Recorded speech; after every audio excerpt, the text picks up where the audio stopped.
చూడడానికి సహాయంగా ఇచ్చిన నిజుడు వేసినప్పటికీ పేరుతో మరియు రాష్ట్రానికి ఇవ్వబడుతుంది. యేసుక్రీస్తు వారు శిలువలో పలికినటువంటి రెండవ మాట లూకాసు వార్త 23వ అధ్యాయం 43వ వచనము. నేడు మీరు నాతో కూడా పరదేశంలో ఉందని నిశ్చయముగా నీతో చెప్పుచున్నాను. నేను ఈ మాట ఎవరు చెప్పారండి? ఎవరితో చెప్పారండి? ఎవరితో చెప్పారు? దొంగతో చెప్పారు. ఒక దొంగ రక్షింపబడ్డాడు, ఇంకొక దొంగ రక్షింపబడలేదు. అయితే దేవుడిని అడుగుతా ఉన్నాడు కదా, దొంగ నువ్వు నన్ను పరదేశంలో చేర్చుకోమని అడుగుతా ఉన్నాడు. అయితే ఒక దొంగ మార్పు చెందాడు కదా, మరి మొదటి నుంచి కూడా ఆ దొంగ మార్పు చెందాడా? ఒక దొంగ దేవుడిని దూషించాడా? ఇద్దరు దొంగలు దేవుడిని దూషించాడా? చెప్పాలండి. మనం ప్రతి సంవత్సరం కూడా వింటూ ఉన్నాం కదా 7 మాటలు కూడా. ఒక దొంగ దేవుడిని దూషించాడా లేదా ఇద్దరు దొంగలు దేవుడిని దూషించాడా? ఆడేటప్పుడు ఎలా ఉంటుందంటే ఒక పెద్ద గ్రౌండ్ ఉంటుంది అన్నమాట. చుట్టూరు కూడా చాలా మంది కూర్చుని ఆ క్రికెట్ ని వీక్షిస్తూ ఉంటారు. అయితే రోమా చట్ట ప్రకారం ఏం జరిగేదంటే ప్రభుత్వం ఏం చెప్తే అది చేయాలి కాబట్టి ఆ యొక్క ప్రభుత్వం చెప్పినటువంటి ఏ మాటలైనా కూడా ఉన్నటువంటి ప్రజలు సమ్మతించేవారంట. అయితే ఇలాగా పోటీలు పెట్టినప్పుడు ఎవరు గెలుస్తారు? చూడండి, మనం కొన్ని సందర్భాల్లో ఏదైనా సంతోషం కలుగుతుంది, అవునా కదా? కాకపోతే ఎదుటివారిని బాధ పెట్టి మనం సంతోషిస్తా ఉన్నామని పోయేమంటారు, అదొక పైశాచిక ఆనందం, అంతేనా? అటువంటి ఆనందాన్ని వారు రోమా ప్రభుత్వం వారు పొందేవారంట. ఎలా అంటే ఆ యొక్క గ్రౌండ్గా ఎలుగుబంటిని పెట్టి ఒక మనిషిని తప్పు చేసినటువంటి ఒక అతన్ని ఆ ఎలుగుబంటితో పోటీ పడమనేవారంట. ఎలుగుబంటితో మనిషి పోటీ పడగలరా? ఎలా చీట్లాస్తారో లేదో మనిషిని. అయితే అలాగా ఎలుగుబట్టి అతన్ని చంపడం ద్వారా ఈ చుట్టూ కూర్చోవడానికి ప్రజలు ఏం చేసేవారంటే చాలా ఆనందాన్ని పొందుకునేవారంట. ఆ యొక్క రోమా ప్రభుత్వం వారి శిక్షణ అలా ఉన్నాయంట. చాలా క్రూరంగా వారు శిక్షని విధించేవారంట తప్పు చేసినటువంటి వారికి. మరి ఇప్పుడు కూడా మనకున్నటువంటి ఈ కాలంలో కూడా తప్పు చేసిన వారికి శిక్షలు అనేవి ఉన్నాయా లేవండి? ఒకవేళ చిన్న తప్పు చేస్తేనే మా బిడ్డలను మనము శిక్షిస్తాము, దండిస్తాము. అలాగే పెద్ద పెద్ద తప్పు చేసిన వారికి ఏదో ఒక శిక్ష ప్రభుత్వం వేస్తూ ఉంది. అయితే మరి ఆనాడు శిక్ష విధించారు అంటే తప్పు చేసిన వారికి శిక్ష అనేది వేసేవారు. మరి యేసుక్రీస్తు వారు ఏమైనా తప్పు చేశారండి? ఇప్పుడున్నటువంటి మన శిక్షలు ఏంటంటే ఒక నీతిమంతుడు కూడా శిక్ష పడకూడదు. ఒకవేళ తప్పు చేసిన వాడిని వదిలేసినా పర్వాలేదు, కానీ నీతిమంతుని మాత్రం శిక్షించకూడదని ఇప్పుడు మనకున్నటువంటి చట్టాల ప్రకారంగా ఉంది.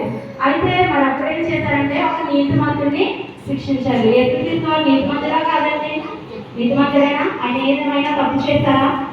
తప్పు చేయలేదు. అయితే యేసుక్రీస్తు వారికి శిలువ మరణం ఉందా అంటే యేసుక్రీస్తు వారికి ఒక్కరికే శిలువ మరణం లేదండి. అప్పుడు చాలా మందికి రోమ ప్రభుత్వం వారు శిలువ వేసేవారు. ఎందుకంటే మనం ఒకవేళ యేసుక్రీస్తు వారికే శిలువ మరణం వేశారని మనం అనుకోవడం లేదు. ఎందుకంటే యేసుక్రీస్తు వారితో పాటు ఇద్దరు దొంగలను కూడా వారు శిలువ వేసినట్టు మనం లేఖనంలో చూస్తున్నామా లేదా? చూస్తున్నాం కదా. అయితే యేసుక్రీస్తు వారికి ఒక్కరికే శిలువ మరణం కాదండి. అప్పుడు చాలా మందికి శిలువ మరణం వేసేవారు, కానీ ఎలా అంటే శిలువను అక్కడ వేసి తీసుకెళ్ళి శిలువ వేసేవారు, కానీ అంత దూరం కూడా శిలువ మోయించేవారు కాదు. అయితే మనం ఒక వచనాన్ని మనం చూద్దాము.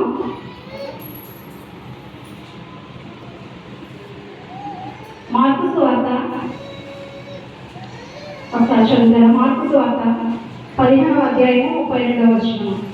మార్కు సువార్త 15వ అధ్యాయం 32వ వచనం.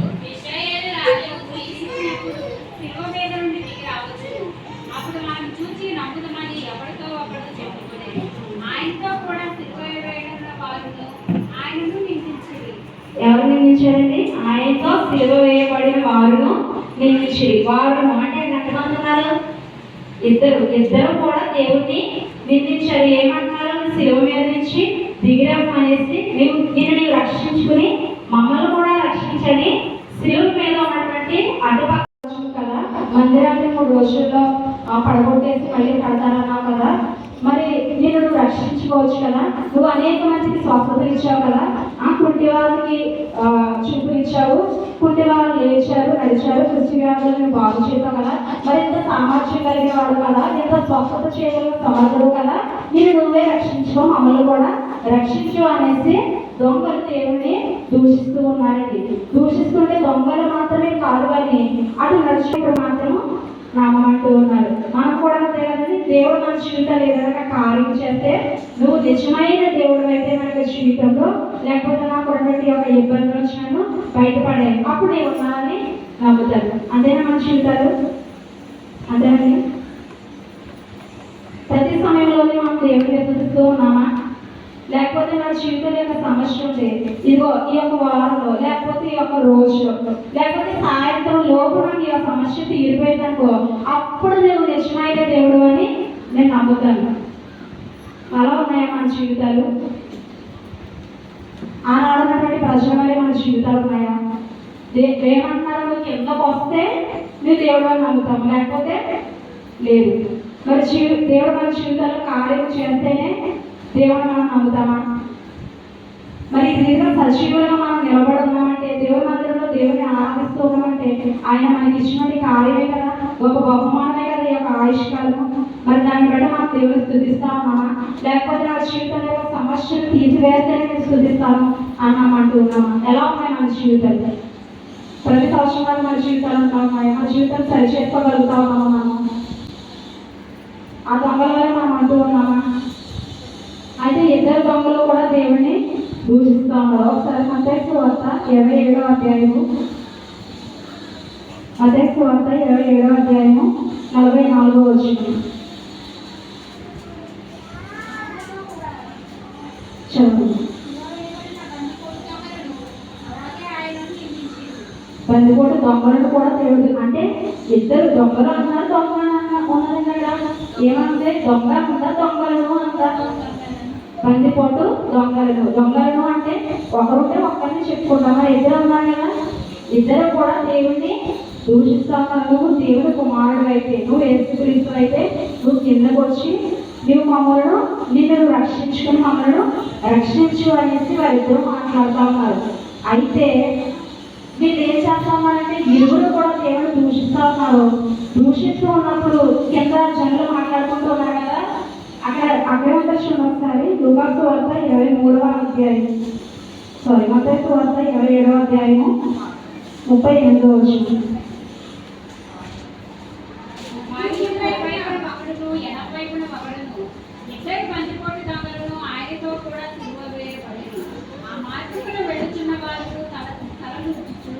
దేవాలయంలో పడగొట్టి 3 దినముల్లో కట్టువాడా, నీవే రక్షించుకున్నావు.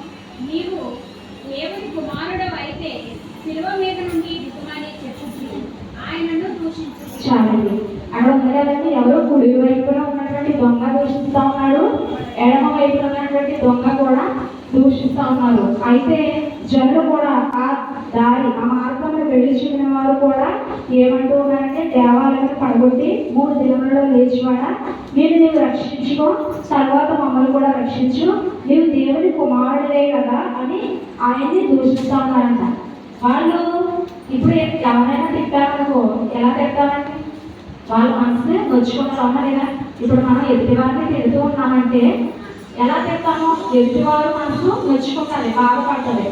కానీ మీరు దూషిస్తూ ఉన్నారని ఉన్నారా లేదా? అందరూ దూషిస్తూ ఉన్నారని ఉన్నారా లేదా? దూషిస్తూ ఉన్నారు అని వాక్యం చెప్తుంది. మరి వాళ్ళు మాట్లాడే మాటల్లో ఏదైనా చెడు మాట ఉందా?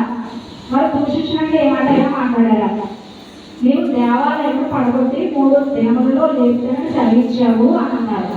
దేవుడు మాట చెప్పాడా లేదండి? చెప్పాడా? మాట్లాడలేదండి. మరి వాక్యాలన్నా కదా మనం, దేవుడు చెప్పాడా లేదా? మీరు దేవాలయాన్ని పడగొట్టేది 3 దినాల్లో నేను కడతానని దేవుడు వాళ్ళతో చెప్పాడా లేదా? మరి ఈ మాట చెప్పావు అని ఆయన దూషిస్తూ మాట్లాడుతున్నారు. అది దోషణ? దేవుడు చెప్పిందని వాళ్ళు చెప్తా ఉన్నారు కదా, అవునా కదా? వాడిని బాగు చేశాడు. అంతెందుకు ఆయన్ని సిలువ వేయడానికి, అంటే ఆయన్ని బంధించడానికంటే ముందు పేతురు చెవి నరిగేశాడు. ఒక అతనికి చెవి నరిగేస్తే వెంటనే స్వస్థత ఇచ్చాడు లేదా? ఇచ్చాడు కదండి. మరి ఇంత గొప్ప కార్యాలు చేసినాడు, మనుషులు మనం చేయగలరా? ఒకవేళ ఎవరైనా చెవి తెగిపోయిందనుకో, అంటే ఎవరైనా చెవి నరిగేస్తారనుకో, ఇప్పుడు మన డాక్టర్ దగ్గర తీసుకెళ్ళాలనుకో ఏం చేస్తారండి? ఒకవేళ కొద్దిగా కట్టయినా కుట్లు వేస్తారా? ఇలా మరి ఆ కుట్లు ఆ గాయం మనకు కనబడుతుందా లేదా? కనబడతా చేసినప్పుడు అక్కడ ఏమైనా గాయం కనిపించిందా? ఆయన చెవి ఎలా ఉందో మళ్ళీ అలాగే వచ్చిందంట. మరి డాక్టర్లు చేస్తారు, అయితే అందులో ఏదైనా దోషం మాట ఉన్నదా? వాళ్ళన్నీ నిజాలు చెప్తా ఉన్నారు కానీ నేను ఏదో దేవుడిని తిట్టేస్తా ఉన్నాము, దేవుడిని దూషించేస్తా ఉన్నామని వాళ్ళు అనుకుంటున్నారు. కానీ పైకి వాళ్ళు ఎలా మాట్లాడుతున్నారు? మంచి మాటలే పలుకుతా ఉన్నారు, చాలా పాజిటివ్ గా మాట్లాడుతున్నారు. ఇదేంటి ఆ సిలువ దొంగ అనుకుంటూ ఉన్నాడు. నిజమా? దేవాలయాన్ని పడగొట్టి 3 దినంలో కడతానన్నాడు. ఈయన యేసుక్రీస్తు, ఈయన యూదుల రాజా. ఏంటి ఈయన స్వస్థత కలుగు చేసేవాడా? ఈయన పుట్టివారికి కాళ్ళు ఇచ్చాడా? చెవిటి వారికి చెవులు ఇచ్చాడా? మగవారు మాట్లాడారా ఈయన వాక్కు ద్వారా?